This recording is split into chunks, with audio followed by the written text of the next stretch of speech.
کی بات نہیں کیونکہ خفی قرات ہوتی ہے. میں نے دیکھا ہے کہ رسول اللہ زور و اثر میں بھی قرات کرتے تھے. کہا دیکھا کیسے ہے؟ کہا حضور کی داڑھی مبارک کی حرکت سے. حضور کی داڑھی مبارک کی. اس سے آگے بھی بڑی خوبصورت باتیں ہیں. یہ رسول اللہ کے پیچھے نمازیں پڑھنے والے ہیں. جو اشارہ کیا مفتی صاحب نے کہ ان خشک لوگوں کے پیچھے نہیں جانا. حضور نماز پڑھا رہے ہیں, دوران نماز ایک موضع اتار دیا. دوران نماز تو سارے صحابہ نے اپنا اپنا ایک موضع اتار دیا. ایک موضع اتار دیا. یہ میرے رسول کے صحابہ ہیں جو ہمیں نماز پڑھنے کی کوئی رہنمائی فرما رہے ہیں. سلام پھیرا, عرض کیا کہ موضع اتارنے کی حکمت کیا ہے؟ فرمایا میرے پاس تو جبریل آیا تھا کہ اللہ پیغام دے رہے ہیں کہ ہلکی سی نجاست موضع پہ لگی ہے. اللہ کو پسند نہیں کہ آپ کے یہ جسم پر نہیں لگی, یہ پاؤں مبارک کے اوپر موزہ ہے اور جس پہ مزہ کرتے ہیں وہ چمڑے کا موزہ ہے, اس سے اندر کبھی سیجل نہیں جا سکتی. یہ الگ معاملات ہیں, مسائل کے وہ قبلہ صاحب آپ کو بتاتے رہتے ہوں گے. میں ایک بات عرض کرنا چاہتا ہوں کہ مجھے تو حکم ملا کہ موزہ اتار دیں, تم نے پھر کیوں اتارے؟ عرض کیا کہ آپ نے اتارا تو ہم نے بھی اتار دی. ہم نے بھی یہ فتح بیونی, یہ تابعین کی تابعداری ہے. یہ پیچھے چلنے والے ہیں. جس طرح مفتی صاحب نے اشارے کیے, میں بھی عرض کروں کہ جو اللہ یہ پسند نہیں کرتا رسول اللہ کے جسم مبارک پہ نہیں, موضع مبارک پر نجاست لگی ہو, پھر جس ماں کے پیٹ میں ہمارے آقا رہے ہیں اس ماں کی پاکیزگی کا عالم کیا ہوگا. اور امام بخاری سمیت درجنوں کتابوں میں وصیت ابو بکر صدیق رضی اللہ تعالیٰ موجود ہے کہ جب میرا وصال ہو جائے تو میری باڈی در رسول پہ رکھنا, پھر سلام بھی پیش کرنا, پیغام بھی پیش کرنا.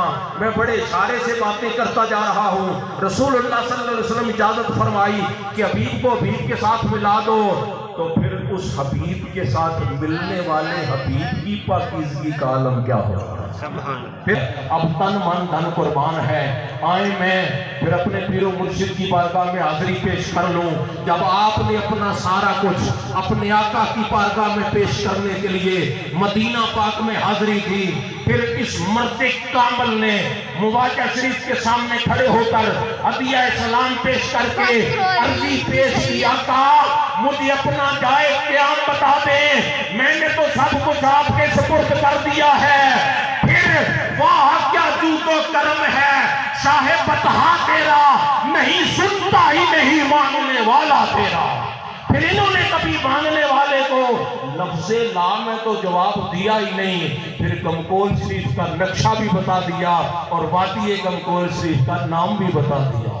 اور جس ہستی نے اپنا غلام وادی گمکول شریف میں بھیجا ہے, پتہ چلا وہ جگہ حضور کی نگاہ میں پہلے تھی, تو جب اپنا نمائندہ بھیج دیا تو بدرجہ اولا پھر نگاہ میں آ گئی. بدرجہ اولا پھر سب کچھ سپرد کیا. جو نہیں گئے میں انہیں دعوت فکر یہاں ہی پیش کر دوں, وہ عرس مبارک کے قافلے کا حصہ ضرور بنے اور وہاں جا کے عالم تصورات میں ذرا گم ہو جائیں اور سوچیں کہ جب سڑک نہیں تھی, جب باہر والی بھی کوئی آبادی نہیں تھی, جب راستہ میرے پیر و مرشد فرمایا کرتے تھے کہ پرندوں کو پانی نہیں ملتا تھا, وادی غیر ذی زر اور پورے مینا کا نقشہ آپ کو نظر آئے گا کہ جب جنگل بیابان میں غار میں اکیلا بندہ بیٹھنے گیا تو شیطان نے بھی راستہ روکا, کہاں جا رہے ہیں, کیسے گزر بسر ہوگا. فرمایا راستے سے ہٹ جاؤ, بھیجنے والا جانے اور جانے والا جانے. تو پھر جب سب کچھ مالکوں کے سپرد کر دیا جائے تو پھر مالکوں نے رنگ لگایا ہوا ہے, لہذا وہ رنگ دیکھنے کے لیے کہ آنکھ والو آؤ دیکھو ماہ طیبہ کی ضیا, نور اصلی بن رہا ہے آج بھی گمکول میں, چاند کو شرما رہا ہے, رخ میرے بادشاہ سرکار کا ہو رہے ہیں دل منور آج بھی گمکول میں.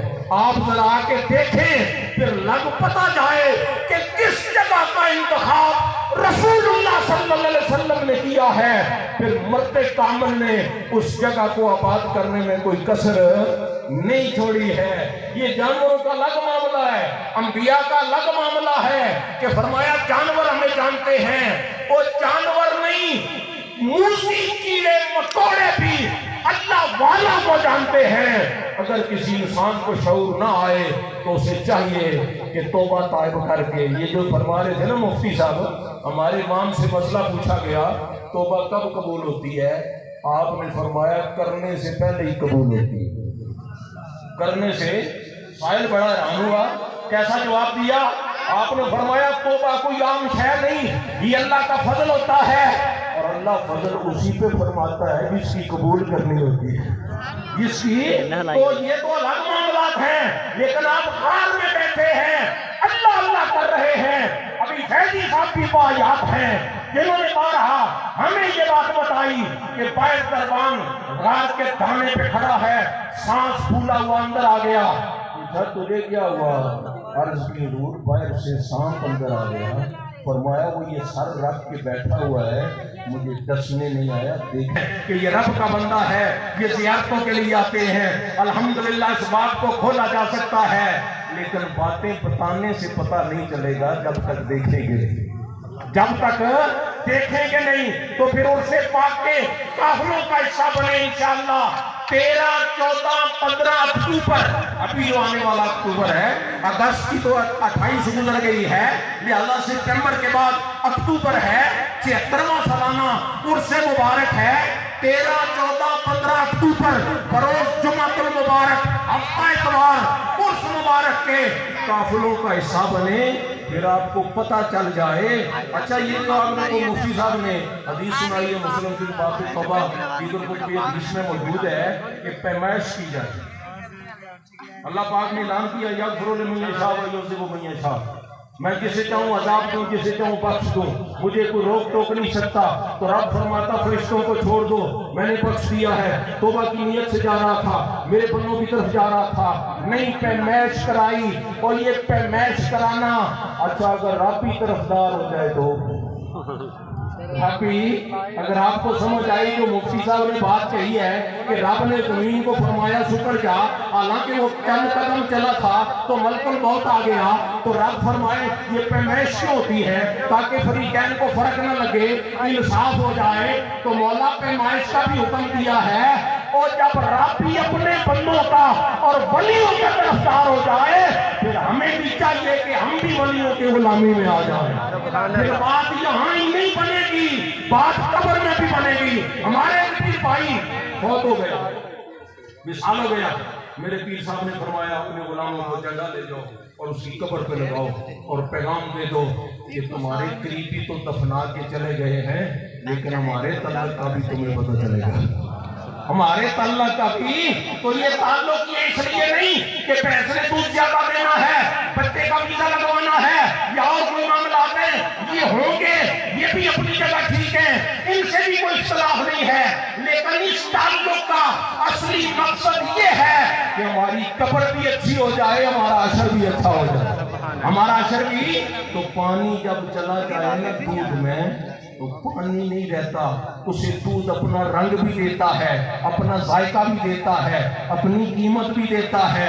اور میں ملک علی شاہ صاحب کا صرف اس شعر کا ایک مصرع عرض کروں، وہ کہتے ہیں ملن وچ دریا جے ملک علی شاہ تے پاگ لگ جاندے گلیاں نالیاں نو، یہ 46 بی چک کی جو گلیاں نالیاں ہیں، یہ آپ کے گھروں کا نکلا ہوا پانی اگر کپڑوں پہ پڑے تو کپڑے ناپاک ہو جاتے ہیں، لیکن یہ نالیاں بہتی ہوئی دریائے ستلج میں چلی جائیں تو پھر یہ خود بھی پاک ہو جاتی ہیں اور پاک کرنے والی بھی ہو جاتی ہیں۔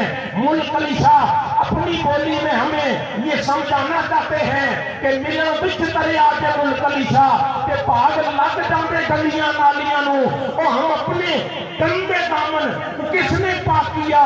دریا کے پانی کی کثرت میں، پانی میں وسعت تھی، تو جہاں اللہ کے ذکر کی کثرت ہے، رسول اللہ کے عشق و محبت کی کثرت ہے، اللہ کی خشیت کی کثرت ہے، ہم اپنا پاک دامن لے کے جاتے ہیں، ان کا صدقہ رب پاک فرما دیتا ہے۔ پھر یہاں آ کے خلفاء پھونک مارتے ہیں، دم کرتے ہیں، اس میں بھی شفا ہو جاتی ہے۔ تو گویا وہ فیض کا سلسلہ ادھر سے ہی چل رہا ہے۔ یہ سلسلے وار فیض منگلا ٹائم سے ہو یا